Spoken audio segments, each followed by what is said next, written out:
तो दोस्तों कैसे हैं आप? उम्मीद है खैरियत से होंगे। तो आज हमारा लेक्चर नंबर है 16 CS201 introduction to programming.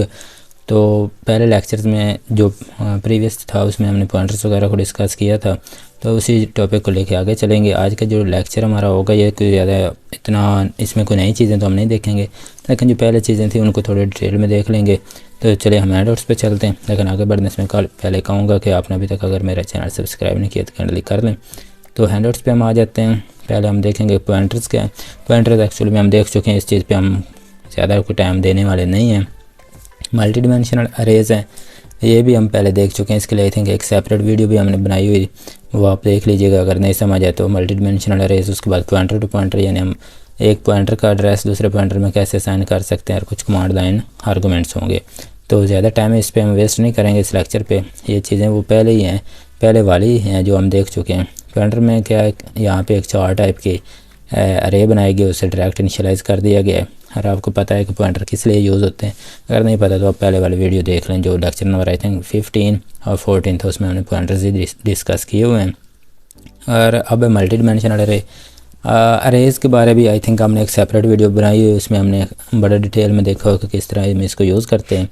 Multi dimensional arrays actually में होते क्या है कि जिस तरह हम हमारे कॉलम मैट्रिक्स होते हैं, उनके जो मुख्तलिफ डिमेंशंस होते हैं, उसी तरह हम अरेज को यूज़ कर सकते हैं डेटा को मैट्रिक्स के फॉर्म में शो करवाने के लिए। हमने 2 डिमेंशनल अरे की मिसाल भी देखी थी।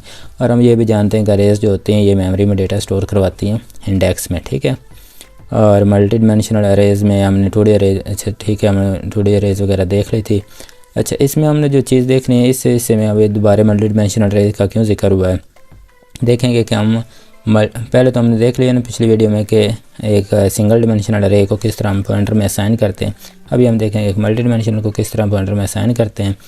और अगर आपको याद हो कि हमने बताया था कि जो अरे का नाम होता है, अरे का नेम होता है, वो एक्चुअली में एक कांस्टेंट पॉइंटर ही होता है।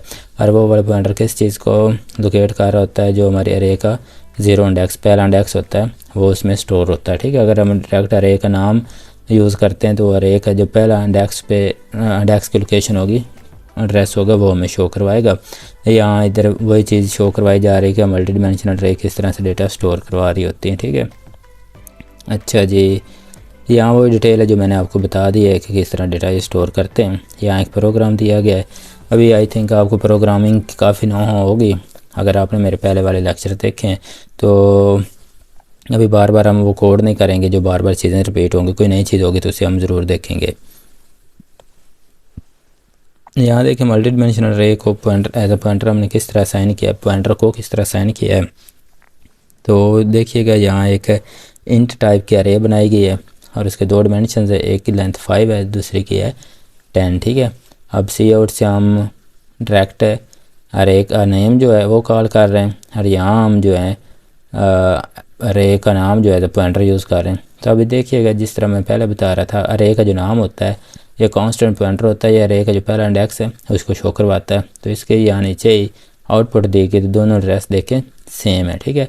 आपने जब पॉइंटर को उसे साइन किया या as a pointer call output show करवाना चाहें तो वो भी वैसे ही है, और अगर आपने वैसे उसका नाम कॉल किया है तो आउटपुट उसकी सेम वैसे ही है, ठीक है। अभी यहाँ एज ए पॉइंटर किस लिए मैं पहले भी बता रहा हूँ कि अरे का जो नेम होता है वो एज ए कांस्टेंट पॉइंटर हम यूज़ कर सकते हैं, और उसमें कौन सा एड्रेस स्टोर होता है, अरे का 0 इंडेक्स स्टोर होता है, ठीक है। यही चीज़ यहाँ पे करवाई गई है। और यहाँ एक और प्रोग्राम दिया गया जहाँ पे दिस प्रोग्राम यूजेस अरे मैनिपुलेशन यूजिंग इंडेक्सिंग। अब यहाँ पे इंडेक्स को यूज़ करके हम पॉइंटर में असाइन करेंगे।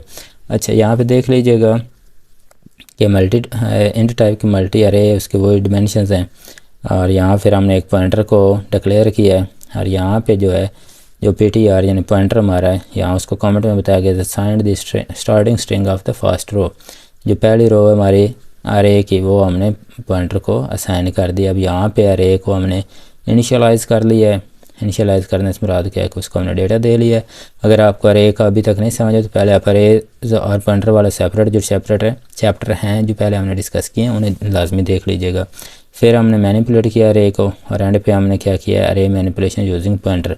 यहाँ सिंपल मैनिपुलेशन है, यहाँ हमने पॉइंटर को यूज़ किया है और उसकी आउटपुट कुछ इस तरह से होगी, ठीक है। अभी इसी कोड को अगर हम अपने डैब में देखें तो ये मैंने लिखा हुआ है, कंपाइल एक दफ़ा फिर कर लेते हैं।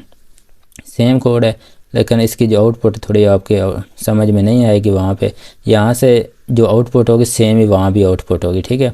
अरे जो है हमारी मल्टी डिमेंशनल अरे का मतलब क्या है, मुख्तलिफ उसकी डिमेंशंस होती हैं, तो वो मैं आपको बता चुका हूँ। अब इसके जो हैं हमारे रोज़ कितनी है, 0 1 2 3 4 5 हैं, और चूँकि हमने यहाँ पे उसका इनिशियलाइज जब किया है, डिक्लेयर किया है, उसकी रोज़ 5 की हैं और कॉलम्स 10 की हैं, तो सेम हमारी आउटपुट भी होगी 5/10 का कॉलम जिस तरह का होता है। अभी इसके हम आउटपुट देख लें, तो अब इसके आउटपुट अगर आप देखेंगे तो ये भी हमारे पास सेम आएगा 5/10, ठीक है। अगर आप वीडियो पॉज करके इसको काउंटिंग कर लेंगे तो ये 5/10 का एक कॉलम मल्टी डिमेंशनल अरे है, जिस तरह से हमने यूजिंग पॉइंटर मैनिपुलेट किया है और विदाउट यूजिंग पॉइंटर किया है, तो वो आप आउटपुट यहाँ पे देख सकते हैं। ये सेम वैसे ही है जैसे आउटपुट्स पे है ना, यहाँ पे हैंड आउट्स पे आउटपुट है, वैसे ही है। जहाँ थोड़े से वो वेल फॉर्म में लग रही है, लेकिन एक्चुअली में ये इस तरह से इसकी आउटपुट कुछ हमें शो होगी। इतना मुश्किल नहीं है। अगर आपने पॉइंटर वाला टॉपिक अच्छी तरह देखा तो इसलिए मैं भी यहाँ ज़्यादा टाइम नहीं लगा रहा। अभी यहाँ अगला सवाल है कि हमने देखा था कि वेरिएबल को पॉइंटर में किस तरह असाइन करते हैं, फिर हमने अरेज को देख लिया कि पॉइंटर में कैसे असाइन करते हैं। अब सवाल ये है कि क्या पॉइंटर को भी पॉइंटर में असाइन कर सकते हैं, तो इसका जवाब है हाँ जी, हम पॉइंटर को पॉइंटर में असाइन कर सकते हैं।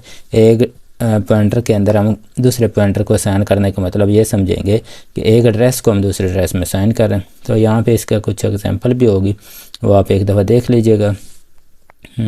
अभी ये अरेज वगैरह का आपको पता है, 4 टाइप अरेज क्या होती है, किस तरह हम यूज़ कर रहे होते हैं। यहाँ पे कोई एग्जांपल हमें मिल जाए तो, नहीं भी एग्जांपल मिलती तो आपने कोई उसमें टेंशन नहीं लेनी। तो एक्चुअली में बात यही है कि हम एक पॉइंटर को दूसरे पॉइंटर में असाइन कैसे कर सकते हैं, या नहीं कर सकते, तो उसका आंसर है यस, हम कर सकते हैं, ठीक है। एक दफ़ा आप थोड़ा सा अगर टाइम हो तो रीड कर लीजिएगा, अदरवाइज़ आप ये चीज़ जो बता रहे हैं कि हम पॉइंटर को पॉइंटर में असाइन कर सकते हैं, ये मरूज़ी में आ सकता है यस और नो में, ठीक है, ट्रू या फॉल्स में। अभी कमांड लाइन आर्गूमेंट्स जो हैं ये हम पहले देख चुके हैं, लेकिन अभी जो है मेन के वाले से, मेन फंक्शन के वाले से हैं। पहले हमने जब वो फंक्शंस वाला टॉपिक देखा था तो उसके हमने आर्गूमेंट्स वाली लिस्ट में देख लिया था, सेम वही चीज़ है। अभी तक आप अगर यहाँ पे देखें मेन में आ जाएं तो मेन के आर्गूमेंट लिस्ट में हम कुछ भी नहीं लिख रहे हैं, ठीक है। अभी यहाँ पे जब हम आर्गूमेंट्स देते हैं तो उसे कहते हैं कमांड लाइन आर्गूमेंट्स हैं। ये चीज़ यहाँ पे बताई जा रही है कि until now we have always return the main function as under. तो वो कह रहे हैं इस तरह से हम मेन फंक्शन अब तक लिखते आ रहे हैं, लेकिन उसमें हम आर्गूमेंट्स भी दे सकते हैं। यहाँ पे आई थिंक कोई होगा ऐसे, जैसे वाइड मेन है, इंट ARGS कोई भी नाम रख सकते हैं, फिर 4 टाइप का आपने एक पॉइंटर वहाँ कर दिया। तो आज का आई थिंक इतना ही है। ये एक प्रोग्राम है जहाँ पे उन्होंने आर्गूमेंट्स मेन में दिए हुए हैं ये चीज़, ठीक है। इस तरह से हम कमांड लाइन आर्गूमेंट्स को भी यूज़ कर सकते हैं, ठीक है। तो आज के लेक्चर में कोई चीज़ नहीं तो नहीं थी। ये केस स्टडी से मुराद ये है कि जो ऊपर आपने सारा किया उसी को एक एग्जांपल के अंदर उन्होंने नीचे शो करवाया हुआ है। तो अब इस एग्जांपल को तो मैं नहीं करूँगा, काफ़ी टाइम इस पर लग जाएगा। तो ये मुश्किल नहीं है। अगर आपको लगता है कि ये नहीं हो सकता आपसे तो आप मुझे कमेंट कीजिएगा। मैंने पहले भी आपको कई बार बताया है, अगर आपको लगता है कि आपको जो हैंड आउट्स के अंदर एग्जाम्पल्स वगैरह आई हुई हैं ये समझने की ज़रूरत है तो आप मुझे कमेंट कीजिएगा कि मैं इन हैंड आउट्स के अंदर जितनी भी ये एग्जांपल्स हैं लाइक दिस, इनके लिए एक सेपरेट वीडियो बना दूंगा ताकि आपको वो चीज़ समझ आ जाए। यहाँ पे एक्चुअली मेरा मकसद ये होता है कि मैं बगैर टाइम वेस्ट किए आपको जो मेन टॉपिक्स हैं वो डिस्कस कर समझा सकूँ, एक्सप्लेन कर सकूँ, ठीक है। तो मिलते हैं अगली वीडियो में। Take care, bye bye.